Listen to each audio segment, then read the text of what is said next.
Hello friends, എല്ലാവർക്കും ചെമ്മനിപ്പൂവിന്റെ പുതിയൊരു promo വീഡിയോയിലേക്ക് സ്വാഗതം. പ്രൊമോയുടെ തുടക്കത്തിൽ തന്നെ കാണിക്കുന്നത് നമ്മുടെ രേവതി സച്ചിയുടെ അടുത്ത് എന്നതിന് ശേഷം എങ്ങനെയെങ്കിലും ഈ പൈനാപ്പിൾ ജ്യൂസ് സച്ചിനെ കൊണ്ട് കുടിപ്പിക്കണമല്ലോ.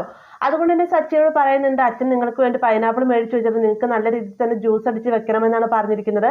അതുകൊണ്ട് തന്നെ നിങ്ങൾ കുടിച്ചേ മതിയാവൂ എന്നൊക്കെ പറയുന്ന സമയത്ത് സച്ചി വളരെയധികം സന്തോഷത്തോട് തന്നെ സമ്മതിക്കുക കേട്ടോ.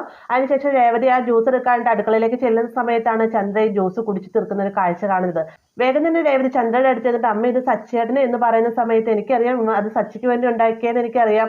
അതുകൊണ്ട് തന്നെയാണ് ഞാൻ മുഴുവൻ കുടിച്ചെടുത്തത്. അവനതിന് ജ്യൂസ് ഒന്നും കുടിക്കാറില്ല, അവൻ മദ്യമല്ലേ കുടിക്കാറുള്ളൂ എന്നൊക്കെ പറഞ്ഞുകൊണ്ട് കളിയാക്കിയിട്ട് രേവതിനെ കളിയാക്കിയിട്ട് അവിടുന്ന് പോവുകയാണ്. വേഗം തന്നെ രേവതി തന്റെ ഫോൺ എടുത്തതിന് ശേഷം തനിക്ക് ഒരു വൈദ്യന്റെ കാര്യം പറഞ്ഞാൽ ആ ചേച്ചിനെ വിളിക്കണം, എന്നാൽ അവർ ഫോൺ എടുക്കുന്നില്ല. അതിനുശേഷം രേവതി പെട്ടെന്ന് തന്നെ അവർ നേരിട്ട് കാണാൻ വണ്ടി എടുത്തുകൊണ്ട് പോവുകയും ചെയ്തിട്ട് ഇതേ സമയം തന്നെ ചന്ദ്രയാകട്ടെ ആകെപ്പെട്ട അവസ്ഥയാവുകയാണ്. ബാത്റൂമിൽ നിന്ന് ഇറങ്ങാനും പറ്റുള്ള ഓരോ നിമിഷവും ചന്ദ്രയ്ക്ക് ഇല്ലാത്ത വിഷമങ്ങളില്ലാത്ത അവസാനം ചന്ദ്ര ബെഡിലേക്ക് തല കറങ്ങി വീഴുന്നുണ്ട്. സമയത്ത് സച്ചി ചന്ദ്രയെ ചേർത്ത് തലയിൽ തലോടിക്കൊണ്ടൊക്കെ അമ്മയെന്നൊക്കെ വിളിക്കുന്നുണ്ടെങ്കിലും ചന്ദ്ര കണ്ണു തുറക്കുന്നില്ല. അവസാനം കണ്ണു തുറന്ന് ചന്ദ്ര നോക്കുന്ന സമയത്ത് രവി ചോദിക്കുന്നുണ്ട്, നീ എന്തെങ്കിലും വലിച്ചു വാരി തിന്നുകയാണ്, നീ എന്താ കഴിച്ചത് എന്ന് ചോദിക്കുന്ന സമയത്ത് നമ്മുടെ രേവതി ഒന്ന് പരുങ്ങുന്നുണ്ട്. അപ്പോൾ ഇത്രയുമാണ് പ്രൊമോയിൽ ഉൾപ്പെടുത്തിയിട്ടുള്ളത്. വീഡിയോ ഇഷ്ടമായെങ്കിൽ ലൈക്ക് ചെയ്യാനും കൂടെ ചാനൽ സബ്സ്ക്രൈബ് ചെയ്യാനും മറക്കരുത്.